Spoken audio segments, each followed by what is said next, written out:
नमस्कार दोस्तों। देखो, आज जो हम बात करेंगे वो बात करेंगे राजस्थान की कला एवं संस्कृति।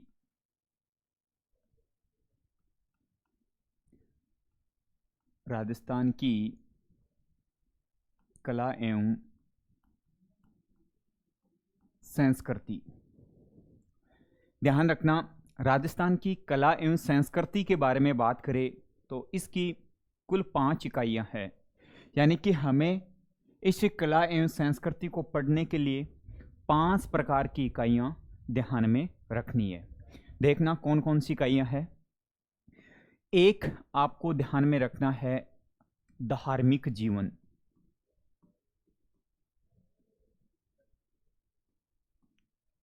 पहली जो आपकी इकाई है वो है आपकी धार्मिक जीवन।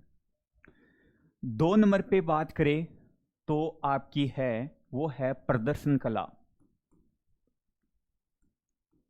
दूसरी जो आपकी इकाई है वो है प्रदर्शन कला। 3 नंबर पे बात करें तो हमारी जो तीसरी इकाई है वो है स्थापत्य कला। तीसरी जो इकाई है वो हमारी है स्थापत्य कला। 4 नंबर पे बात करें तो 4 नंबर पे जो हमारी इकाई है वो है सामाजिक जीवन। सामाजिक जीवन। और 5वीं जो हमारी इकाई है वो है राजस्थानी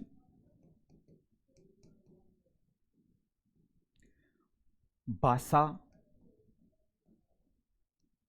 साहित्य एंड बोली। राजस्थान की कला एवं संस्कृति को, आर्ट एंड कल्चर्स को पढ़ने के लिए हमें 5 प्रकार की इकाइयां ध्यान में रखनी है। पहली है आपकी धार्मिक जीवन, दूसरी है आपकी प्रदर्शन कला, तीसरी है आपकी स्थापत्य कला, चौथी है आपकी सामाजिक जीवन, 5वीं है आपकी राजस्थानी भाषा, साहित्य एवं बोली। देखना, इन 5 इकाइयों को हमने बांटा है और इनमें कौन कौन से आपके जो टॉपिक दे रखे हैं वो आपको ध्यान में रखना है। धार्मिक जीवन के बारे में बात करें तो दोस्तों ध्यान रखना, इसमें हमारा टॉपिक आता है वो आता है त्योहार एंड मेला।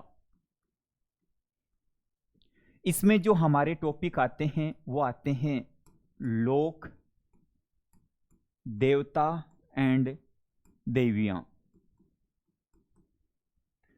धार्मिक जीवन में अगर बात करें तो इसमें हमारा दे रखा है त्योहार एंड मेला, लोक देवता, लोक देवियां।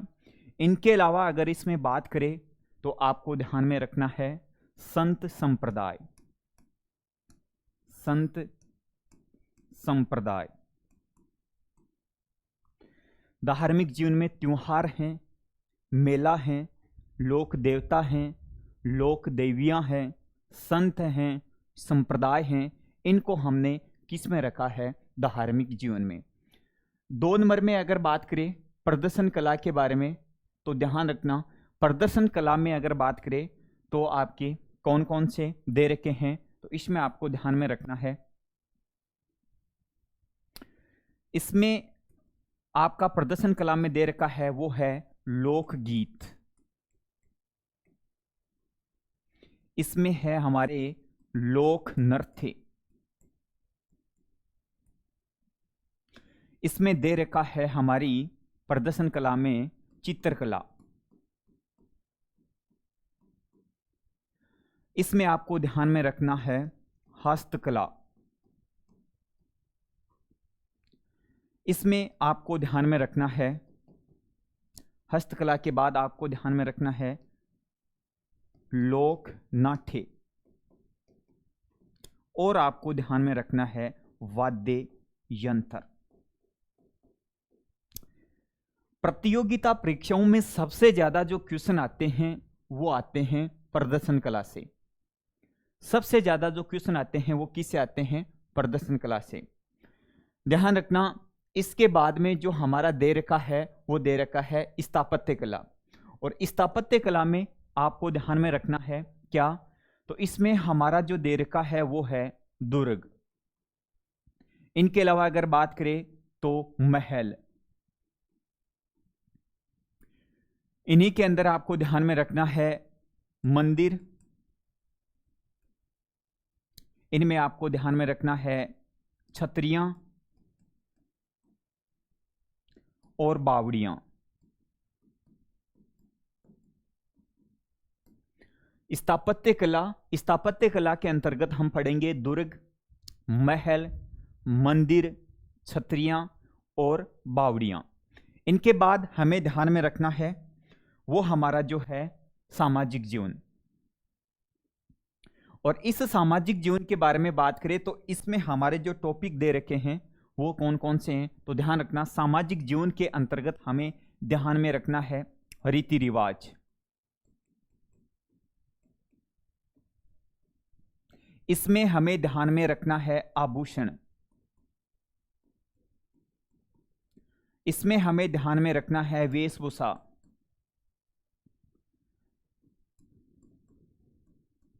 और इसमें हमें ध्यान में रखना है जनजातियां। सामाजिक जीवन के अंतर्गत हमारी वेशभूषा है, रीति रिवाज है। इनके अलावा अगर बात करें तो आभूषण है, वेशभूषा है और जनजातियां।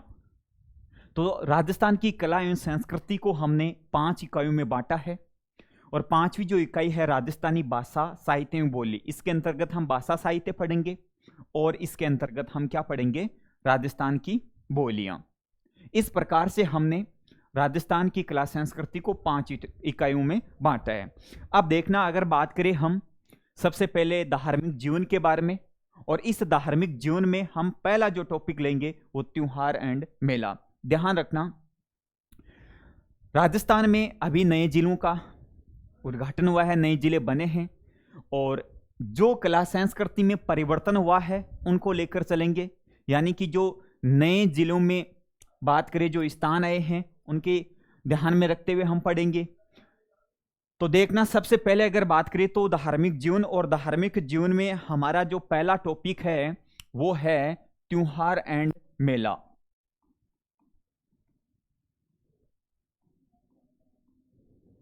धार्मिक जीवन, और इसमें पहला जो टॉपिक दे रखा है वो है आपका त्योहार एंड मेला। तो ध्यान रखना, राजस्थान की कला संस्कृति की जो 5 इकाई हैं, पहली इकाई है धार्मिक आपका जीवन है। और इस धार्मिक जीवन में अगर बात करें तो पहला जो हमारा टॉपिक दे रखा है वो आपका है त्योहार एंड मेला। देखो, त्योहार एंड मेले के बारे में अगर बात करें तो इसमें आपको ध्यान में रखना है कि त्योहार एंड जो मेला है वो कैलेंडर पर आधारित है। त्योहार एंड मेला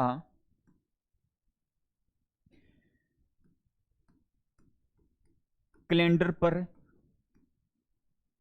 आधारित हैं, कैलेंडर पर आधारित हैं। सबसे पहले हमें ध्यान में रखना है कैलेंडर के बारे में कि त्योहार एवं मेले पढ़ने के लिए हमें किसको ध्यान में रखना पड़ेगा?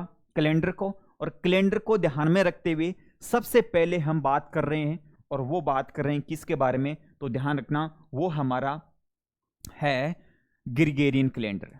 पहला जो दे रखा है वो है ग्रिगोरियन कैलेंडर।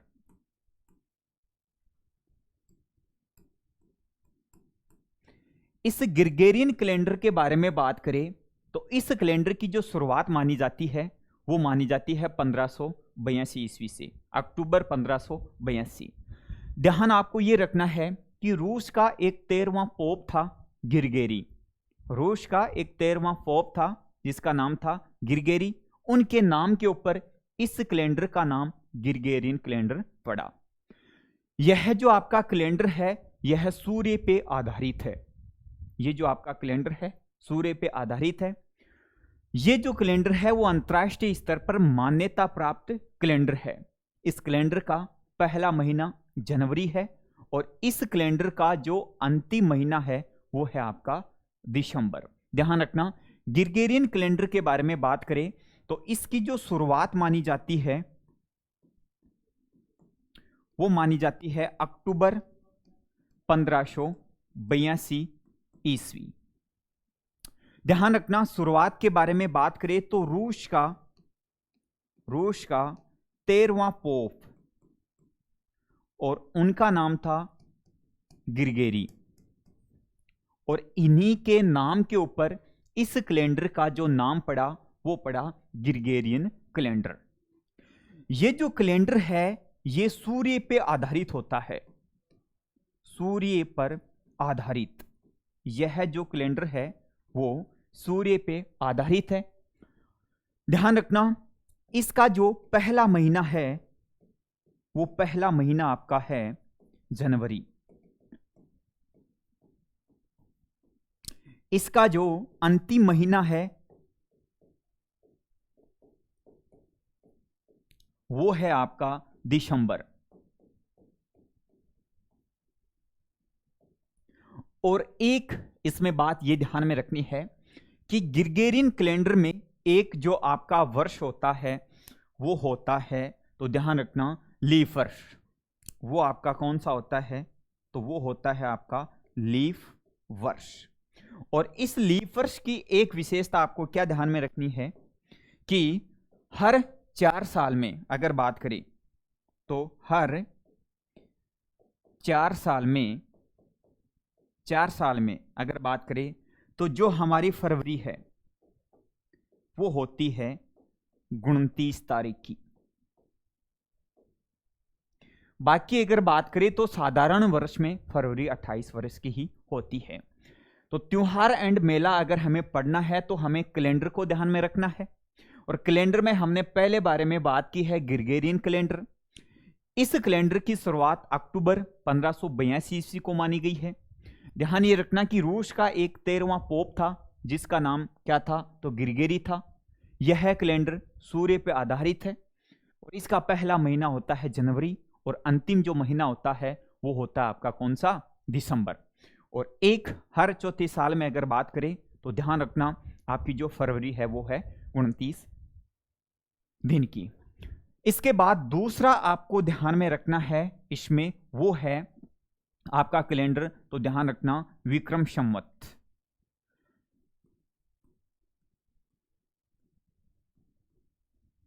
विक्रम संवत। ध्यान रखना, विक्रम संवत कैलेंडर के बारे में बात करें तो इन्हें कहा जाता है नव वर्ष कैलेंडर। इन्हें कहा जाता है मालव कैलेंडर।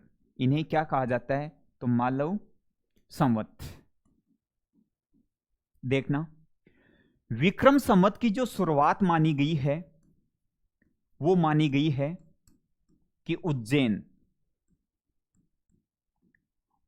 के राजा भर्तरी का नाम सुना होगा, उनके बाही का नाम था विक्रमादित्य। उज्जैन के जो राजा थे भर्तरी, उनके बाही का नाम था वो था विक्रमादित्य। और इन विक्रमादित्य के द्वारा इस विक्रम संवत कैलेंडर की शुरुआत मानी गई है। यह जो कैलेंडर है वो हमारे ईसवी जो कैलेंडर होता है उससे 57 साल ये क्या रहता है? आगे रहता है। यानी कि इसकी जो शुरुआत मानी गई है वो कब मानी गई है? तो ध्यान रखना 57 BC में। ध्यान रखना, कोई भी आपका पुरातत्व स्थल है या किसी भी आप स्थान के अगर आप समय ज्ञात करते हो तो एक आपका BC ये होता है और एक आपका BC ये होता है। अगर इस BC के बारे में बात करें तो ये आपका अनुमानित होता है जिसमें 50 वर्ष आपके प्लस माइनस हो सकते हैं। और ये जो आपका BC दे रखा है अगर किसी सन के आगे, इसका मतलब वो आपकी प्रमाणित है। तो ध्यान रखना, विक्रम संवत जो कैलेंडर है इसकी शुरुआत 57 BC में मानी गई है। उज्जैन के जो राजा थे भर्तरी, इनके बाही विक्रमादित्य, इन्होंने यहां पे शासन किया था और इन्हीं ने इस विक्रम संवत कैलेंडर की शुरुआत की थी। ध्यान रखना, विक्रम संवत जो कैलेंडर है इसका जो पहला महीना है वो है आपका चैत्र। इसका जो पहला महीना है वो महीना कौन सा है? चैत्र, और इसका जो अंतिम महीना है वो आपका अंतिम महीना कौन सा है, तो ध्यान रखना फाल्गुन। कौन सा है, फाल्गुन। ध्यान रखना ये जो कैलेंडर है वो चंद्रमा पे आधारित होता है, इस कारण इसे चंद्र वर्ष भी कहा जाता है। हिंदू धर्म के जितने भी जो त्योहार हैं वो सभी के सभी त्योहार वो विक्रम संवत कैलेंडर पर आधारित हैं। हमारा जो टॉपिक है त्योहार एंड मेला वो जो है वो इस विक्रम संवत कैलेंडर पर आधारित है। इसके बाद अगर बात करें विक्रम संवत के बाद, तो आपको ध्यान में रखना है कौन सा है, तो वो 3 नंबर पे अगर बात करें तो आपका आता है शक संवत। कौन सा कैलेंडर है, शक संवत। इस कैलेंडर की शुरुआत जो मानी गई है वो मानी गई है कुषाण राजा कनिष्क के काल से।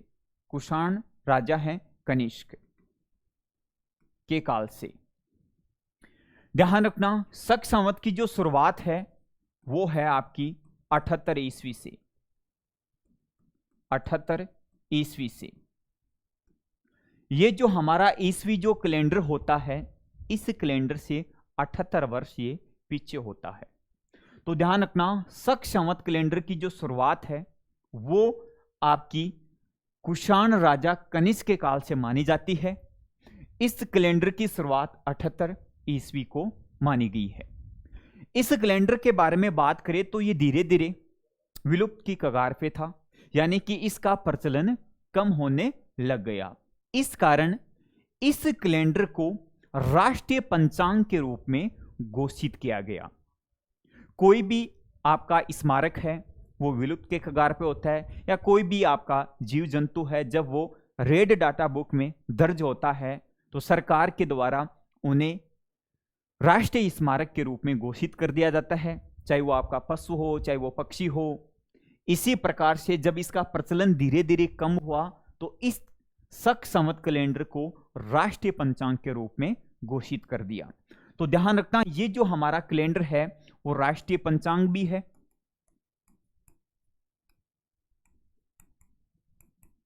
और इस राष्ट्रीय पंचांग के बारे में बात करें तो इस राष्ट्रीय पंचांग की जो शुरुआत मानी गई है वो मानी गई है कब, तो ध्यान रखना 22 मार्च 1957 को।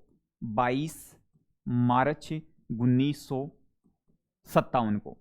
तो ध्यान रखना हमारा जो राष्ट्रीय पंचांग है उसकी शुरुआत 22 मार्च 1957 ईस्वी को मानी गई है। जब इसकी शुरुआत हुई थी उस समय हमारे जो पीएम थे वो थे भारत के पहले पंडित जवाहरलाल नेहरू, और इस समय हमारे जो राष्ट्रपति थे तो ध्यान रखना वो हमारे थे डॉक्टर राजेंद्र प्रसाद। डॉक्टर राजेंद्र प्रसाद। तो ध्यान रखना शक संवत है, इन्हें राष्ट्रीय पंचांग के रूप में मानते हैं, जिसकी शुरुआत 22 मार्च 1957 ईस्वी को हुई। इस समय अगर बात करें तो हमारे जो प्रधानमंत्री थे वो थे पंडित जवाहरलाल नेहरू, और इस समय जो हमारे राष्ट्रपति थे वो थे डॉक्टर राजेंद्र प्रसाद। ध्यान रखना इसका जो पहला महीना होता है, पहला महीना, और इसका अंतिम महीना, अंतिम महीना।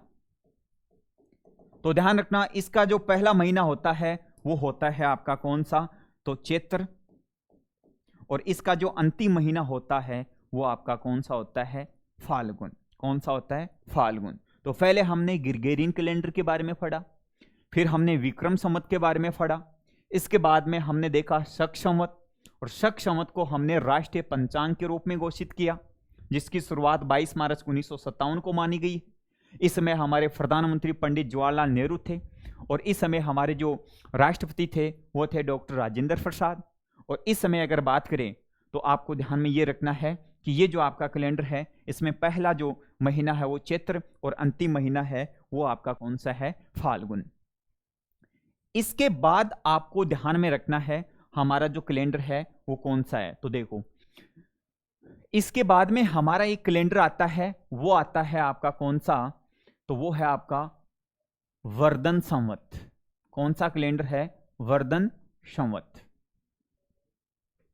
इस वर्धन संवत कैलेंडर की जो शुरुआत मानी गई है, शुरुआत वो मानी गई है 606 ईस्वी से, और इसकी जो शुरुआत मानी गई है वो मानी गई है हर्षवर्धन के काल से। किसके काल से? तो ध्यान रखना, हर्षवर्धन के काल से। ये चीज आपको ध्यान में रखना है। इसके बाद एक कैलेंडर आता है, वो आता है आपका कौन सा? तो ध्यान रखना, वो जो आपका कैलेंडर है वो है हिजरी सन। हिजरी सन या संवत। ध्यान ये रखना कि पैगंबर मोहम्मद साहब ने मक्का से मदीना की जो यात्रा की थी 300 किलोमीटर, मक्का से मदीना की यात्रा, ये जो यात्रा थी वो आपकी यात्रा थी 300 किलोमीटर, और इस यात्रा को कहा गया था क्या? हिज्र। पैगंबर मोहम्मद साहब ने जो मक्का से मदीना की यात्रा की थी, इस यात्रा का नाम पड़ा हिज्र, और इसी हिज्र के कारण जो मुस्लिम धर्म में जो आपका कैलेंडर है उसका नाम पड़ा हिजरी सन। तो ध्यान रखना, इस हिजरी सन के बारे में बात करें तो इसकी शुरुआत मानी गई है, वो मानी गई है 622 ईस्वी को। कब मानी गई है? तो 622 ईस्वी को। और इसकी शुरुआत किसके समय से मानी गई है? तो ध्यान रखना, पैगंबर मोहम्मद शाह है। तो ध्यान रखना, पैगंबर मोहम्मद शाह है। इसके बाद जो हमारा एक कैलेंडर और है वो आपको ध्यान में रखना है। कौन सा है?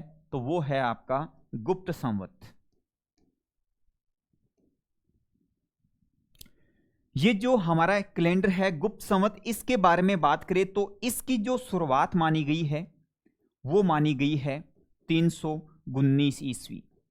319 ईस्वी, और गुप्त वंश के शासक चंद्रगुप्त के समय से, यानी कि ये आपको ध्यान में रखना है, चंद्रगुप्त के समय से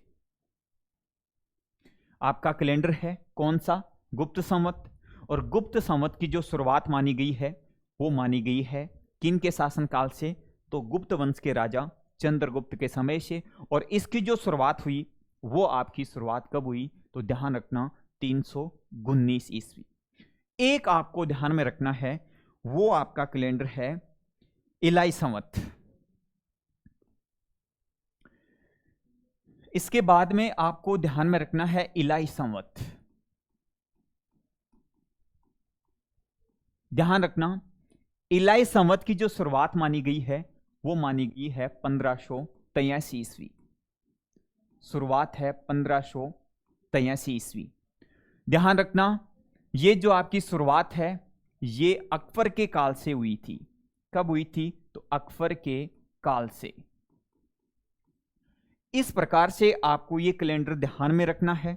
कौन कौन से? तो हमने सबसे पहले देखो कौन सा पढ़ा था। हमने सबसे पहले तो देखा राजस्थान कला संस्कृति को 5 इकाइयों में बांटा, और पहला जो हमने टॉपिक लिया वो त्योहार और मेला। और त्योहार एंड मेला पढ़ने के लिए हमें कैलेंडर को ध्यान में रखना पड़ेगा, क्योंकि ये दोनों है वो कैलेंडर पर आधारित है। ध्यान रखना, इसमें अगर बात करें तो आपका ग्रिगोरियन कैलेंडर, जिसकी शुरुआत अक्टूबर 1582 से सूर्य पर आधारित होता है। रूस का एक 13वां पोप था ग्रिगोरी, उनके नाम के ऊपर इस कैलेंडर का नाम ग्रिगोरियन पड़ा। हर 34 साल के बारे में बात करें तो जो फरवरी है वो 29 तारीख की आती है। इसी प्रकार से इसका पहला महीना जनवरी होता है और अंतिम महीना दिसंबर होता है। फिर हमने पढ़ा विक्रम संवत, जिसकी शुरुआत उज्जैन के राजा थे वर्तरी, इनका बाही था विक्रमादित्य, जिन्होंने यहाँ पे शासन किया था, और इन्हीं के नाम के ऊपर इस कैलेंडर की जो शुरुआत हुई वो हो आपकी 57 BC में हुई थी। ध्यान रखना, इसका पहला महीना चैत है और अंतिम महीना इसका कौन सा है? फाल्गुन है। फिर शक संवत, शक संवत को हमने राष्ट्रीय पंचांग के रूप में घोषित किया था 22 मार्च 1957 को। इसके बाद में हमने वर्धन संवत के बारे में बात की। इसकी शुरुआत 606 ईस्वी को, राजा था आपका हर्षवर्धन, वर्धन वंश का सबसे शक्तिशाली राजा हुआ करता था। फिर हमने पढ़ा हिजरी सन। हिजरी सन के बारे में बात करें तो इसकी शुरुआत पैगंबर मोहम्मद शाह ने जब 622 ईस्वी को मक्का से मदीना की यात्रा की उस समय। इसके बाद में हमने गुप्त संवत, तो इसकी शुरुआत चंद्रगुप्त, ठीक है, इनके काल में गुप्त वंश का राजा था और 319 ईस्वी में। और एक हमने पढ़ा है इलाई संवत, जो राजा अकबर के काल के समय प्रारंभ हुई थी और ये हुई थी 1583 को।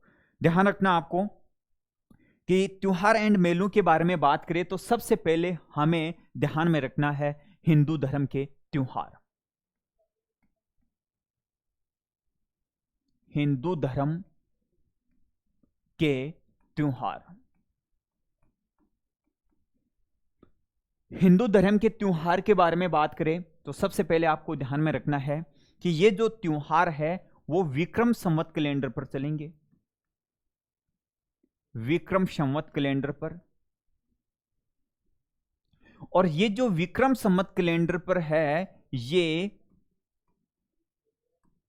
चंद्रमा पर आधारित है। किस पर आधारित है? चंद्रमा पर आधारित है। इस कारण इस कैलेंडर को हम चंद्र कैलेंडर या चंद्र संवत भी कहते हैं।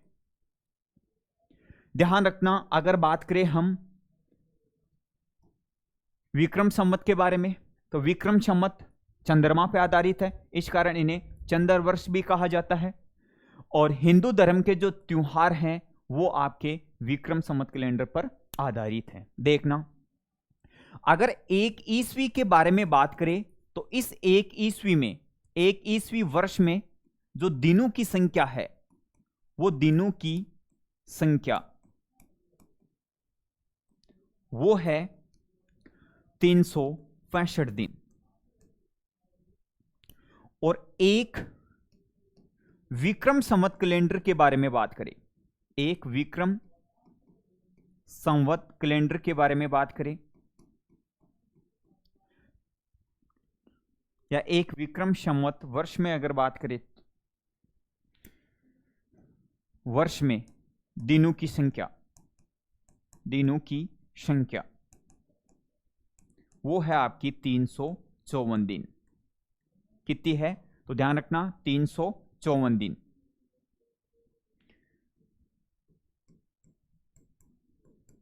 देखना, विक्रम संवत के बारे में बात करें तो विक्रम संवत में जो एक महीना होता है, एक महीना होता है, उसमें दिन जो होते हैं वो होते हैं 29/1/2 दिन। विक्रम संवत जो कैलेंडर है, इस कैलेंडर के बारे में बात करें तो इसमें जो एक महीना होता है उसमें दिनों की जो संख्या है वो है 29/1/2 दिन। तो 12 महीने के बारे में बात करें तो 12 महीने में दिनों की संख्या कितनी हो जाएगी? तो ध्यान रखना, 12 महीने में दिनों की संख्या हो जाएगी 354। और एक ईस्वी वर्ष में अगर बात करें, ईस्वी वर्ष में यानी कि 12 महीने में अगर बात करें तो दिनों की संख्या कितनी हो जाएगी? तो वो हो जाएगी आपकी 365 दिन। तो ध्यान ये रखना है आपको क्या, कि अगर इस कैलेंडर के बारे में बात करें तो एक वर्ष में, एक वर्ष में ईस्वी व आपके विक्रम संवत, विक्रम संवत में दिनों का अंतर, दिनों का अंतर, और वो जो आपका अंतर है वो है 11 दिन का। ध्यान रखना, 365 और 354 में अगर बात करें तो जो आपका अंतर है वो है 11 दिन का। यानी कि एक ईस्वी वर्ष में दिनों की संख्या 365 है और एक विक्रम संवत वर्ष में दिनों की संख्या 354 है। तो ये एक वर्ष का जो अंतर है वो है 11 दिन का। इसी प्रकार अगर हम बात करें तो 2 वर्ष में अगर बात करें तो दिनों की संख्या में जो अंतर हो जाएगा वो हो जाएगा आपका 22 दिन का। और इसी प्रकार अगर हम बात करें तो 3 वर्ष में अगर दिनों की संख्या का अंतर के बारे में बात करें तो आपका कितना हो जाएगा? 33 दिन। यानी कि एक महीना आपका एक्स्ट्रा हो जाएगा, एक महीना आपका अधिक हो जाएगा। और जो एक महीना आपका अधिक है इसे ही अधिमास या मलमास कहा जाता है। अब देखना, ये अधिमास मलमास क्या है। तो यहां पे हमने ये पढ़ा कि हर तीसरे साल में विक्रम संवत और एक ईस्वी वर्ष में 33 दिन का अंतर होता है, यानी कि 1 महीने का अंतर होता है। तो देखना, हमने ये पढ़ा कि एक वर्ष में जो महीने होते हैं वो आपके महीने कितने हैं, तो एक वर्ष में महीने हैं 12। लेकिन हर तीसरी साल में अगर विक्रम संवत कैलेंडर के बारे में बात करें तो एक महीना आपका ज्यादा होता है। महीने कितने हो गए, 13।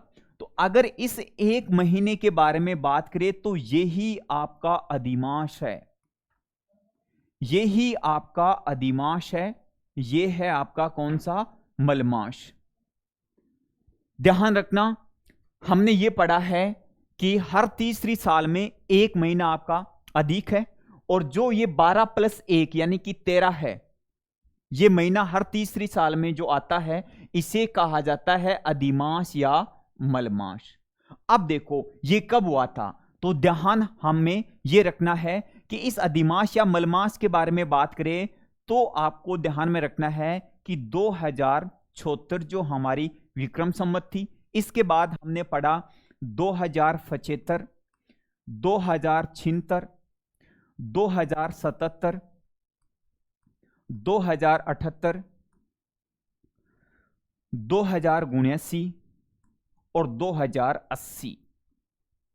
विक्रम संवत का मतलब यह हुआ कि जो हमारा ईस्वी चल रहा है उसमें हमें 57 प्लस करना है, और 57 प्लस करने के बाद हमारे पास जो आएगा वो आपका आएगा विक्रम संवत। जैसे अभी अगर हम बात करें तो हमारी जो ईस्वी चल रही है, ईस्वी वो चल रही है 2023, और इस 2023 में आपने 57 प्लस किया, कितना प्लस किया, 57 प्लस किया, तो वो जो 57 प्लस किया वो ही आपका क्या है, विक्रम संवत है। देखना, ये 2080 जो आपका विक्रम संवत है ये आपका क्या है, तो ध्यान रखना ये आपका अधिमास है, ये ही आपका मलमास है, अधिमास या मलमास। देखना 2080 के बारे में बात करें, यानी कि सन अगर बात करें तो सन आपकी है वो है आपकी 2023, और आपने आराम से पढ़ा है कि 2023 विक्रम संवत 2080, जिसमें महीनों की संख्या विक्रम संवत में 13, अर्थात एक हिंदी महीने को हम 2 बार काउंट करते हैं। यानी कि ईस्वी और विक्रम संवत कैलेंडर में सामंजस्य स्थापित करने के लिए हमें एक महीने को 2 बार काउंट करना पड़ेगा। इस कारण हमें विक्रम संवत और ईस्वी में संबंध आपका सामंजस्य स्थापित करना है। तो अब की बार हमने ये पढ़ा कि 2080 विक्रम संवत सन 2023 में जो सावन का महीना था वो आपका 2 बार काउंट हुआ। तो श्रावण का महीना कितनी बार काउंट हुआ, 2 बार। ये आपका अधिमास या मलमास है।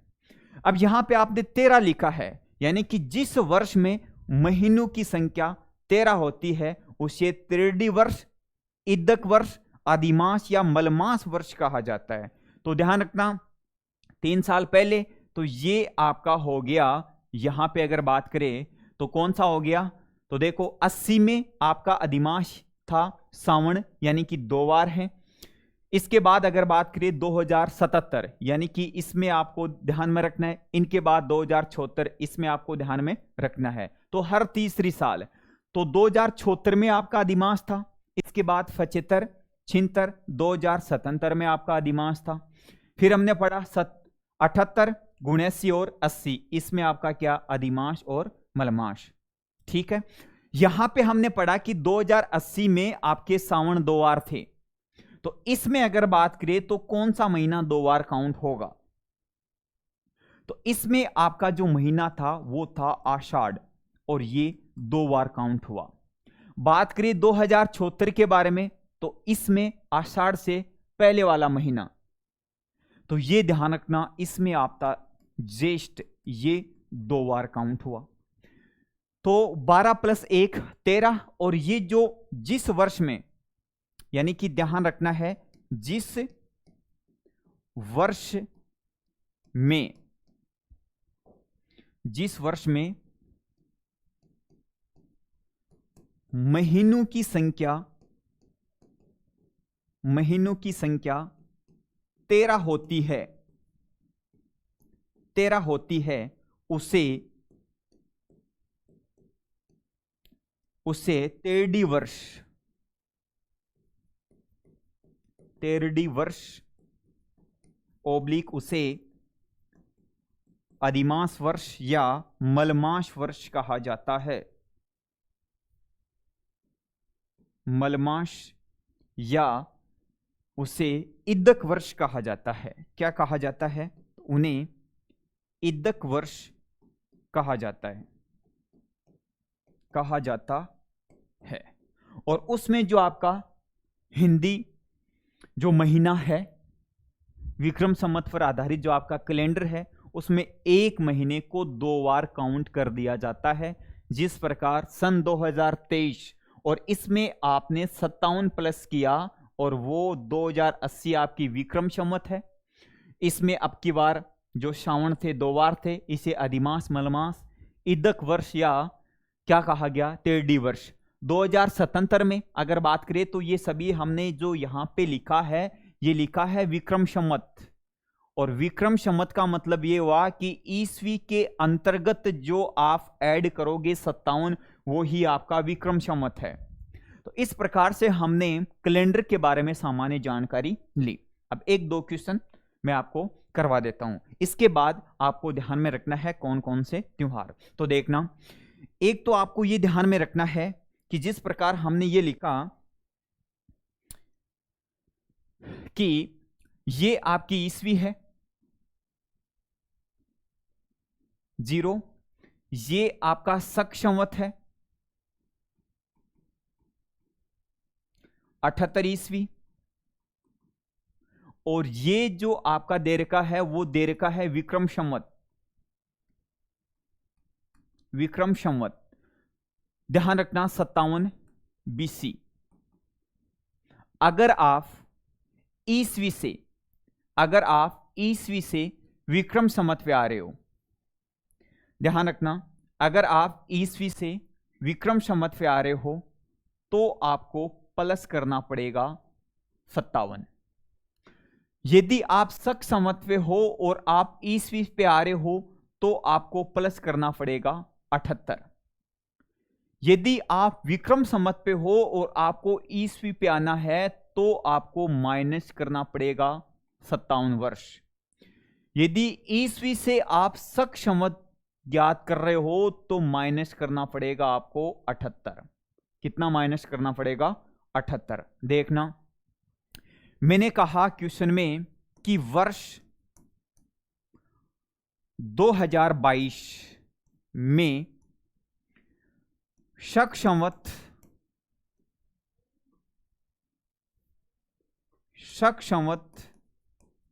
और विक्रम संवत बताइए। विक्रम संवत बताइए।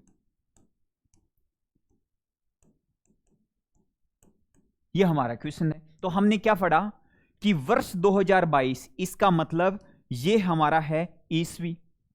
और अगर इस ईस्वी के बारे में बात करें तो इस ईस्वी से अगर आप सबसे पहले क्या ज्ञात कर रहे हो? शक संवत। शक संवत का मतलब क्या हुआ कि आप यहां पे खड़े हो ईस्वी पे। कहां खड़े हो? ईस्वी पे। और ईस्वी से आपको शक संवत पे आना है। वर्ष 2022 यानी कि ईस्वी, और ईस्वी से आप क्या ज्ञात कर रहे हो? शक संवत। तो ईस्वी से शक संवत पे आ रहे हो तो माइनस आपको 78 करना पड़ेगा। तो शक संवत बराबर क्या हो जाएगा? तो सन जो आपकी ईस्वी दे रखी है, इसमें से आपने माइनस किया कितना? 78। वो हो आपका क्या है? शक संवत।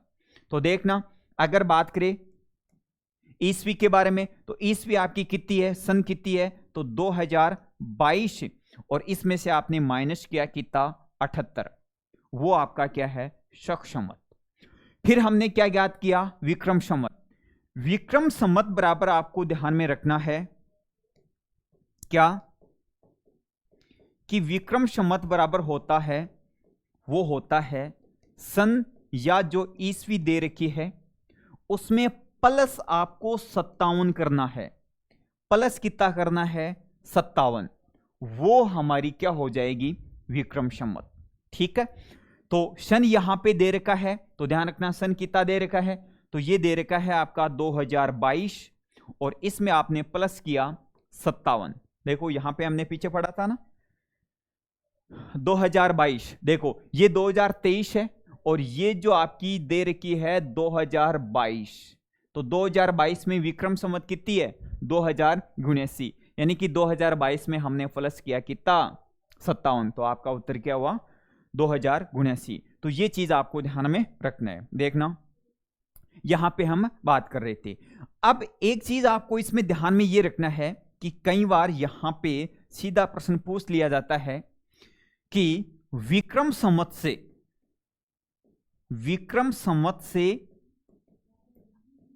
से अगर आपसे पूछे कि शक संवत और एक आपसे पूछ ले शक संवत से विक्रम संवत, तो हमें क्या करना है। देखना ध्यान ये रखना कि यहां पे दे रखा है विक्रम संवत से हमें क्या पूछा है शक संवत, और यहां पे शक संवत दे रखा है क्या पूछा है विक्रम संवत। देखो विक्रम संवत से आप ईस्वी पे आ रहे थे, आपने -57 किया, और फिर हम ईस्वी से शक संवत पे आ रहे थे -78 किया। प्रश्न में यह दे रखा है कि विक्रम संवत से शक संवत ज्ञात करना।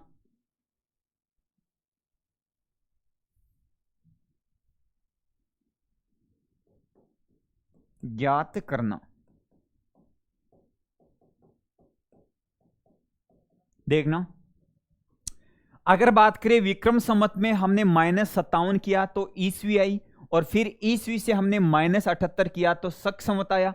तो सीधा विक्रम संवत से अगर हम पहुंच गए कहां पे शक संवत पे, तो 57 तो ये माइनस करना पड़ेगा और 78 ये, तो 57 और 78 इन दोनों को जोड़ देंगे और वो जो विक्रम संवत दे रखे उनमें से माइनस कर देंगे। तो ध्यान रखना है, यहां पे स्टार करके मैं आपको बता देता हूं, ये आपको ध्यान में रखना है क्या कि विक्रम संवत -135 वर्ष बराबर क्या है आपकी शक संवत। और एक स्टार आपको ध्यान में रखना है, अगर शक संवत दे रखा है और आपसे पूछे क्या विक्रम संवत, तो आपको प्लस है, तो ध्यान रखना प्लस आपको 135 करना, ये निशान प्लस का है और यहां पे माइनस का है वर्ष, और इससे आपका क्या आ जाएगा, तो ध्यान रखना विक्रम संवत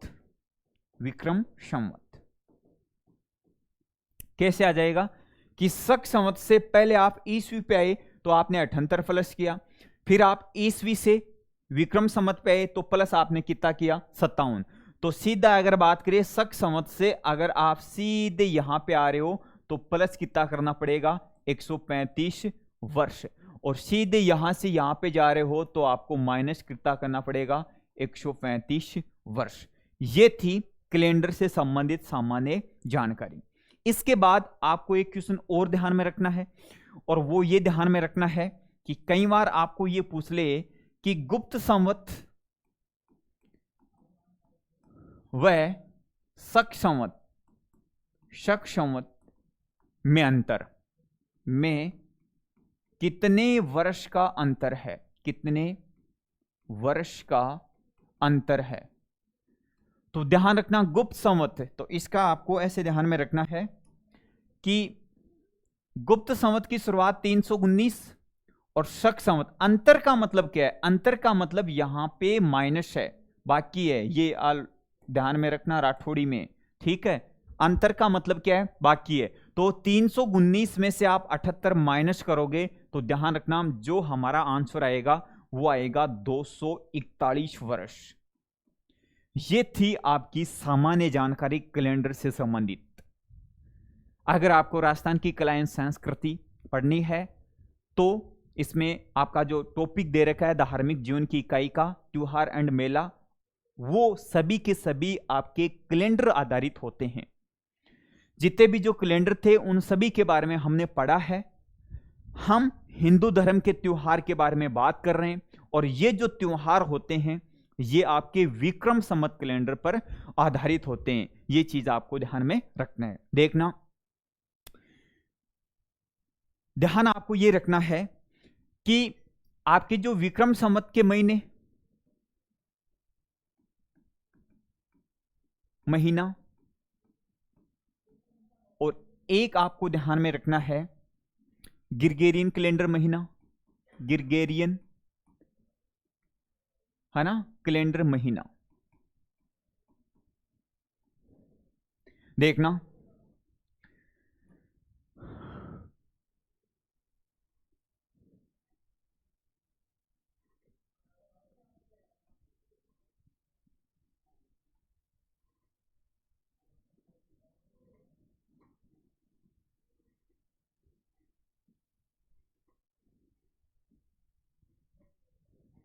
कौन कौन से हैं, तो सबसे पहले आपको ध्यान में रखना है कि आपका विक्रम संवत जो महीने हैं वो पहला महीना है आपका चैत्र, दूसरा है वो है वैशाख,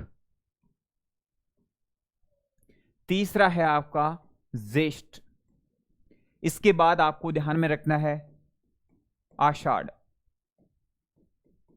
श्रावण, भाद्रपद, इसके बाद इधर आपको ध्यान में रखने हैं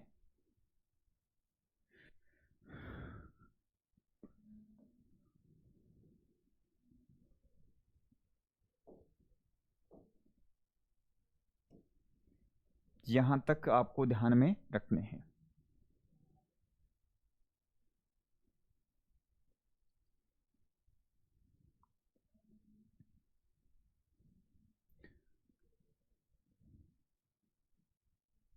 देखो, ये आपके विक्रम संवत,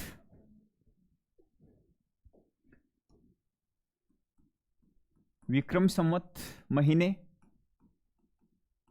और ये आपके ग्रिगोरियन महीने, ग्रिगोरियन महीने। ठीक है, देखना,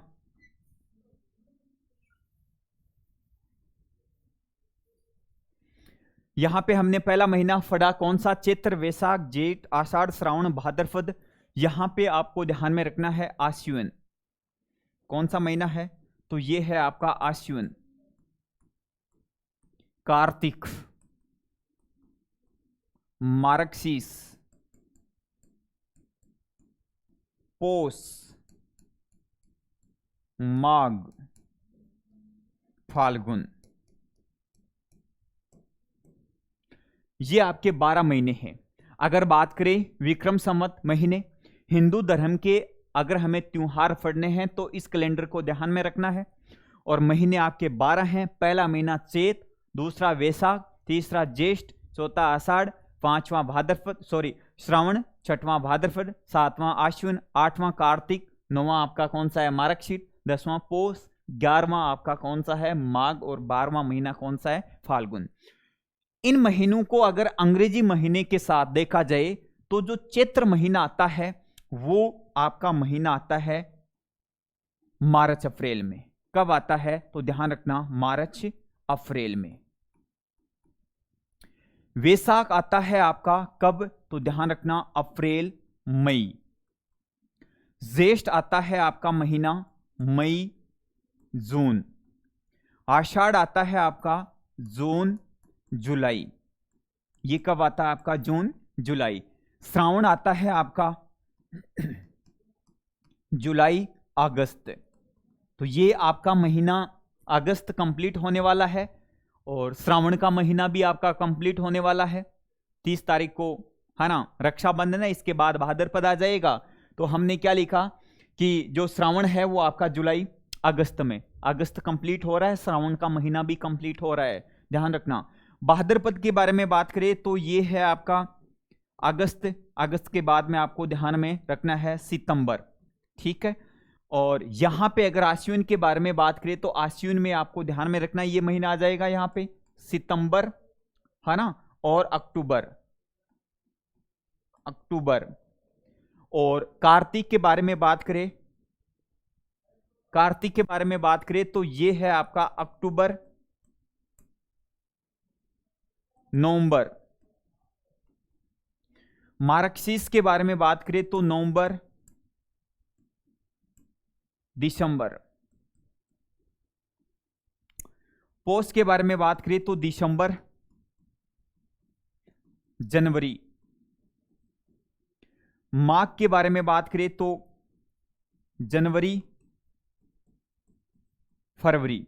और फाल्गुन के बारे में बात करें तो फरवरी मार्च। इसी प्रकार वापिस इसके बाद में जो आपका महीना आ जाएगा वो कौन सा आ जाएगा? चैत्र, यानी कि फाल्गुन के बाद वापिस चैत्र यानी कि नया वर्ष। और मार्च के बाद ये मार्च आपको यहां पे वापिस लिखना है, मार्च अप्रैल। इसी प्रकार ये आपके महीने चलते रहेंगे। ठीक है, देखो इनसे प्रश्न क्या है, एक बार प्रश्न ये पूछा गया था कि 22 जून से 23 जुलाई के मध्य, 22 जून से 23 जुलाई के मध्य कौन सा हिंदी महीना है? कौन सा हिंदी महीना है? एक बार एग्जाम में प्रश्न पूछा गया था कि 22 जून से 23 जुलाई के मध्य कौन सा हिंदी महीना है? हिंदी महीना यानी कि विक्रम संवत आधारित कैलेंडर वाले महीने। तो अब आपको ग्रेगोरियन कैलेंडर में देखना है कि जून और जुलाई कहां दे रखा है। देखो जून यहां दे रखा है लेकिन जून के साथ मई है, जबकि क्वेश्चन में दे रखा है जून के साथ जुलाई। तो जून के साथ जुलाई आपका दे रखा है यहां, जून के साथ जुलाई, और इस के बराबर आपका हिंदी महीना कौन सा है? आषाढ़। तो ध्यान रखना 22 जून से 23 जुलाई के मध्य कौन सा आपका महीना है हिंदी महीना? तो ध्यान रखना ये जो आपका हिंदी महीना है वो है आषाढ़।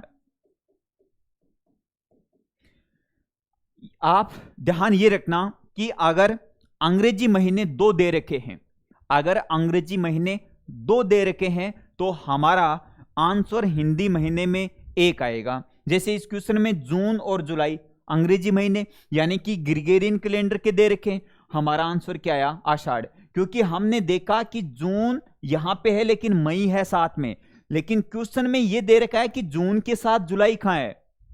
तो इसमें अगर देखें तो जून के साथ जुलाई यहां है और इसके बराबर हमारा महीना कौन सा है? आषाढ़। यहां पे भी जुलाई दे रखा है लेकिन यहां पे जुलाई के साथ अगस्त है, लेकिन क्वेश्चन में जून और जुलाई है, इस कारण हमारा आंसर क्या हो गया? आषाढ़।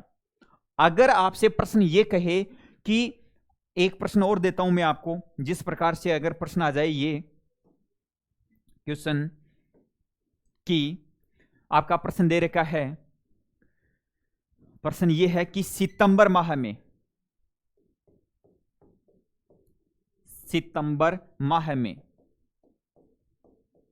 कौन सा हिंदी महीना है?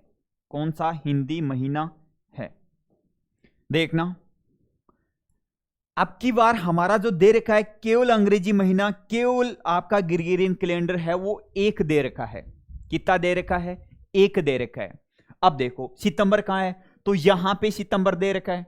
सितंबर कहां दे रखा है? तो ध्यान रखना यहां पे आपका सितंबर दे रखा है और यहां पे आपका सितंबर दे रखा है। तो अगर हम यूं कहे कि सितंबर माह में आपका भाद्रपद है तो फिर आपका ऑब्जेक्शन होगा, क्या होगा कि सितंबर माह में आपका आश्विन भी तो आता है। इस कारण अगर अंग्रेजी महीना 1 है, अगर आपका ग्रेगोरियन आधारित जो कैलेंडर उसका महीना 1 है, तो आपका हिंदी जो महीना है वो आएंगे 2। आपका आंसर 2 महीना आएगा। कौन कौन सा? तो देखो सितंबर यहां पे दे रखा है, तो इसके बराबर में जो आपका दे रखा है वो दे रखा है भाद्रपद, और यहां पे जो दे रखा है सितंबर के बराबर वो दे रखा है कौन सा? आपका आश्विन। कौन सा दे रखा है? आश्विन। इस प्रकार से भी प्रश्न पूछ लिया जाता है। तो ये कैलेंडर से संबंधित सामान्य जानकारी थी। अब हम त्योहार स्टार्ट करते हैं। तो देखना त्योहार से संबंधित एक कहावत आती है। अगर त्योहार के बारे में बात करें तो त्योहार से संबंधित एक कहावत आपको ध्यान में रखनी है। क्या? त्योहार। कहावत क्या है कि तीज त्योहार, तीज त्योहारा बावड़ी ले डूबी गणगौर।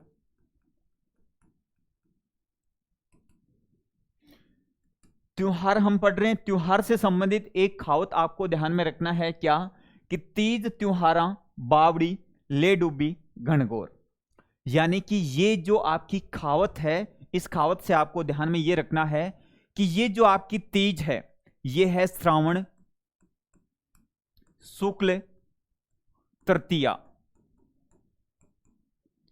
ये जो आपकी तीज है ये है श्रावण शुक्ल तृतीया, और इस दिन से या इस त्योहार से त्योहारों का आगमन होता है। यानी कि सावन की तीज से आपको ध्यान में रखना है त्योहार प्रारंभ होते हैं, ये चीज आपको ध्यान में रखना है। कहावत है कि तीज त्योहारा बावड़ी ले डूबी गणगौर।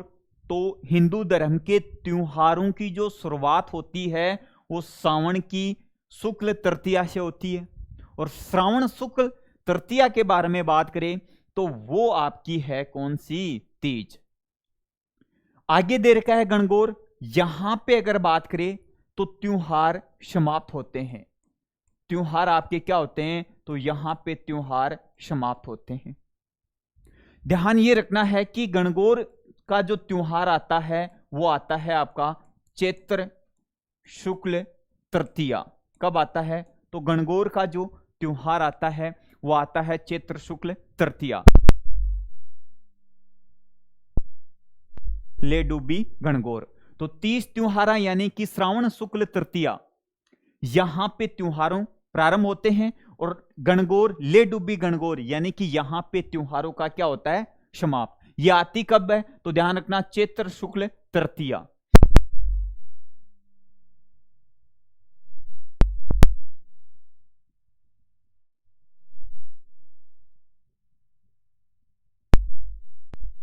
तो ये जो आपको ध्यान में रखना है। अब कई बार जो क्वेश्चन आता है वो किस प्रकार से आता है, वो आता है कि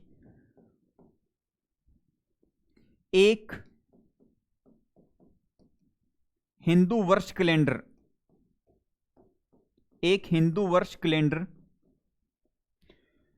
में अंतिम त्योहार कौन सा होता है, अंतिम त्योहार कौन सा होता है। आपका क्वेश्चन क्या दे रखा है कि एक हिंदू वर्ष कैलेंडर में अंतिम त्योहार कौन सा होता है। तो ध्यान रखना, अगर इस प्रश्न के उत्तर के बारे में अगर बात करें तो आपको ध्यान में क्या रखना है कि हिंदू वर्ष कैलेंडर का जो अंतिम महीना है, अंतिम महीना वो है कौन सा आपका, फाल्गुन। और इस अंतिम महीने के बारे में बात करें तो अंतिम महीने फाल्गुन का जो शुक्ल पक्ष है, शुक्ल पक्ष यानी कि पूर्णिमा, और इस पूर्णिमा को जो त्योहार आता है वो आता है आपका कौन सा, होली। तो ध्यान आपको क्या रखना है कि आपका एक हिंदू वर्ष कैलेंडर में अंतिम त्योहार कौन सा है, तो हिंदू वर्ष कैलेंडर में अंतिम त्योहार, तो इस कैलेंडर का अंतिम महीना फाल्गुन है, और फाल्गुन में अगर शुक्ल पक्ष के बारे में बात करें तो शुक्ल पक्ष की पूर्णिमा यानी कि फाल्गुन पूर्णिमा को जो त्योहार आता है वो कौन सा आता है, होली। तो ये थी हमारी आज की क्लास। इसमें आपको एक ध्यान और रखना है क्या कि अगर एक महीने के बारे में बात करें, एक महीने के बारे में बात करें तो एक महीने में जो दिन होते हैं वो आपके कितने होते हैं, 30। ध्यान रखना, इसी एक महीने में अगर बात करें तो आपके जो फकवाड़े होते हैं, फकवाड़े वो होते हैं आपके कितने, 2। पहला जो फकवाड़ा होता है वो होता है आपका कौन सा, तो ध्यान रखना कृष्ण पक्ष का, इसे कहा जाता है बुद्धि पक्ष। और दूसरा जो फकवाड़ा होता है वो होता है आपका शुक्ल पक्ष, और इसे ही कहा जाता है शुद्धि पक्ष। ध्यान रखना, ये जो आपका एकम दे रखा है, इस एकम में आपको ध्यान में रखना, इसके 4 नाम है। एकम कह सकते हो, इसे आप प्रथमा कह सकते हो, इसे आप प्रतिपदा कह सकते हो, और इसे आप पड़वा कह सकते हो। तो एक जो आपका हिंदी महीना होता है, दिन आपके 30 होते हैं, जिसमें आपके 2 फकवाड़े होते हैं। पहला फकवाड़ा है कृष्ण पक्ष का, जिसे आप बुद्धि पक्ष कह सकते हो, और एक होता है आपका शुक्ल पक्ष, जिसे आप शुद्धि पक्ष कह सकते हो। ध्यान रखना, ये जो एकम है, 1 तारीख है, शुरुआत होती है एकम से, उसे आप एकम, प्रथमा, प्रतिपदा या पड़वा कह सकते हो। ये 15 नंबर पे आता है, इससे आप बोलते हो अमावस्या। और ये जो 15 नंबर पे आता है, इससे आप बोलते हो पूर्णिमा। तो ये जो आपकी जितने भी जो बेसिक जानकारी थी वो आपकी होती है कंप्लीट। और अब अगली क्लास में हम बात करेंगे एक एक महीने में कौन कौन से त्योहार आते हैं। तो जय हिंद, जय भारत।